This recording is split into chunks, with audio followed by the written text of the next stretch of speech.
A është rritja e fondit për bujqësinë e mjaftueshme për të përballuar pastaj edhe rritjen e kostove të fermerëve? Natyrisht, rritja aktuale e fondeve në mbështetje bujqësisë është një hap ose lëvizje shumë e mirëpritur, por për fat keq duhet të thënë që bujqësisë shqiptare i kanë munguar ndër vite, më thënë fondet mjaftueshme dhe do duhet për shumë kohë një mbështetje gjithmonë dhe më e madhe ose më e gjerë. Flasim gjithmonë në terma të fondeve drejt për drejta ndihmë nga buxheti i shtetit. Duke krahasuar me pjesën tjetër shërbime publike, siç është arsimi, shëndetësia, gjithmonë ka nevojë për më shumë. Në raste të tilla edhe bujqësia hyn në këtë vorbull e ekzigjencash ose nevojash, madje edhe më të mëdha, edhe më urgjente dhe emergjente se sa, po them, pjesa tjetër e shërbimeve publike, për faktin e thjeshtë se ndër vite ka qenë e nënfinancuar, e pa zhvilluar për shumë problematika objektive dhe subjektive, dhe kjo mungesë ndër vite ose pamundësi ose mungesë e theksuar fondesh mbështetëse ka bërë të domosdoshme nevoja gjithmonë dhe më të mëdha për tu plotësuar ose për tu mbështetur me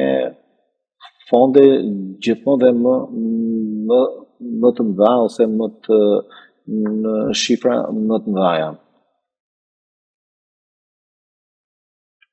Çfarë ndikimi ekonomik do të ketë heqja e naftës pa taksa për fermerët edhe për çmimet e produkteve bujqësore? Natyrisht këtu ka një debat madh për sa i përket çështjes me themi të furnizimit me naftë pa akcizë ose me naftë me çmime më të ulta se sa ato që përdoren ose që blen konsumatori final. Për faktin duhet të thënë se ndër vite ka pasur një abuzim jo të vogël me këto fonde, pra që ka dëshmuar një mungesë serioze të efikasitetit të një mase të tepër me gjithë qëllimin e mirë pra nga ana qeverisare për mbështetur fermerin shqiptar, dukshëm është vënë re ndër vite, pra në mënyrë permanente, është vënë re një nivel shumë i lartë të abuzimi, pra edhe ajo masë që është menduar për të favorizuar ose për mbështetjen fermerin shqiptar, jo vetëm që nuk ka shkuar tek fermeri shqiptar, por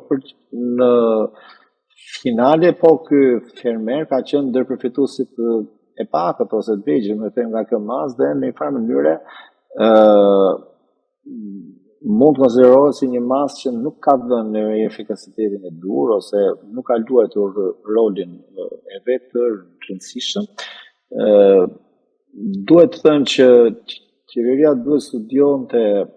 alternativë tjetër, pra duke mbështetur jo inputet, por outputin bujqësor, pra prodhimin bujqësor final, siç në një farë mënyre po mundohet me skemën e re, pjesërisht, jo plotësisht. Pra do ishte më efikase që qeveria të mbështesë fermerin në dalje se sa në hyrje. Natyrisht jo për të gjitha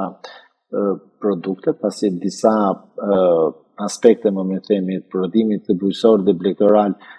kërkojnë patjetër disa mbështetje ose investime iniciale fillestare, të cilat mirë është që qeveria t'i ofrojë në inpute, por jo i gjithë prodhimi bujqësor dhe blegtoral duhet të ecë ose të mbështetet sipas kësaj logjike. Ka produkte të cilat mbështeten në inpute, por duhet të ketë produkte që mbështeten në outpute, pra në prodhim. Pra qeveria duhet të jetë më fleksibël, më themi, në përcaktimin e këtyre mbështetjeve ose skemave të mbështetjeve dhe financimit të bujqësisë. Gjithsesi, skema e re që është propozuar së fundmi ka bërë një lloj korrigjimi të kuptueshëm dhe të arsyeshëm për sa i përket uljes së numrit të krerëve, po themi të aktive për të përfituar subvencionin e duhur, dhe kjo është një hap i mirë, ose me themi një hap për të vlerësuar, natyrisht gjithmonë do të ketë rezerva në drejtim të aplikimit sa më efikas të këtyre masave, por do isha i mendimit që duhet i jepet kohë kësaj mase pra për të provuar në praktik për të nxjerrë konkluzonet e duhura në vijim. Pra të shikojmë efikasitetin në praktik pakën për 2 ose 3 vite të ardhshme, se si dhe sa do të funksionojë skema e financimit ose subvencionet në bujqësi, dhe më tej mund të krijohet mundësia dhe hapësira për të rishikuar edhe një herë mbështetjen gjithmonë në funksion të zgjerimit ose më themi përfshirjes gjithmonë edhe më të madhe të fermerëve shqiptar ose të prodhimit të bujqësor dhe lekëtar shqiptar. Si do të ndikojë kjo skem në formalizimin e ekonomisë bujqësore dhe uljen e informalitetit, dhe a pritet që paketa të ndikojë dhe në uljen e migracionit dhe rritjen e punësimit në këto zona rurale? Sigurisht që masa e subvencioneve të tilla patjetër do të kërkojnë një rigjitë aktivitetit, pra dëshim, fature, pagim taksash nga subjektet ose palët të respektive, që ka në një mënyrë ndihmon ose mbështet automatikisht pjesën e formalizimit të ekonomisë edhe në sektorin bujqësor, pra në prodhimin në bujqësor dhe lektoral, pra automatikisht sjell më shumë biznes ose njerëz të angazhuar në biznes në ekonominë kombëtare, pra nuk mbetemi më në aspektet të vlerësimit, po të mapjes së ekonomisë. Patjetër që do të siguroj jo thjesht më shumë të ardhura për qeverinë, por më shumë mundësi dhe kapacitete për fermerin shqiptar, dhe patjetër në mënyrë tashmashme do të rrisë interesin të fermerit shqiptar për të punuar në Shqipëri me gjithë problematikën dhe vështirësinë që ai has në jetën dhe punën e përditshme në fermë ose në bujqësi. Sigurisht bujqësisë ndër vite ose fshati shqiptar ndër vite i është shkaktuar një dëm në zonat caktuara edhe i parë riparueshëm, si në drejtim të cilësisë tokës ose të prishjes përhershme të fermave ose të tufave të aktive. Megjithatë, masat e tilla kur fillojnë të japin ose tregojnë gjithmonë dhe më efikase, gjithmonë rrisin mundësinë dhe potencialin për të rikthyer mbrapsht atë mekanizëm në shpokullimi të fshatit shqiptar, i cili dukshëm vuan sot jo thjesht mungesën e fuqisë punëtore, por në përgjithësi shumë fshatra mbeten në kufit e ekzistencës, pra në ekzistencën fizike të tyre. A është kjo skem një ndihmë afatshkurtër për fermerët, apo është një strategji reale për modernizimin e bujqësisë shqiptare? Besoj se kjo masë ose ky mekanizëm duhet vlerësohet si një qasje afatgjatë. Parë kjo edhe në këndvështrimin e përpjekjeve që bën Shqipëria në kuadër procesit dhe integruese në PE, që supozimisht do të pritet ndihmë gjithmonë dhe më e madhe, ose duhet konsideruar ndihmë gjithmonë dhe më e madhe në mbështetjen e bujqësisë shqiptare. Natyrisht ndihma më e madhe ose mbështetja më e madhe nga ana e institucioneve shtetërore dhe publike do të vi kundrejt një shkallë më të lartë të zbatueshmërisë së standardeve evropiane, pasi tashmë nuk do bëhet fjalë më për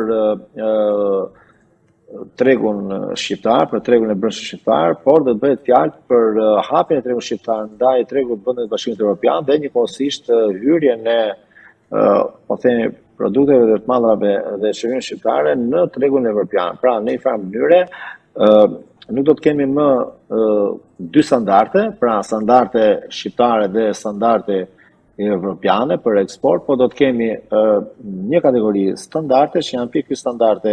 evropiane, të cilat në momentin e hyrjes së Shqipërisë në Bashkimin Evropian do të konsiderohen si standarde lokale. Pra në një farë mënyrë, gradualisht të gjithë skema do të fillojnë të përshtaten dhe të harmonizohen me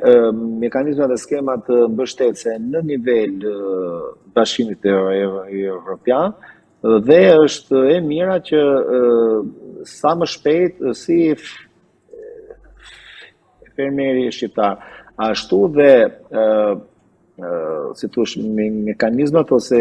institucionet shtetërore duhet fillojnë të akomodojnë ose me themi të ndërgjegjësohen dhe të fillojnë të kuptojnë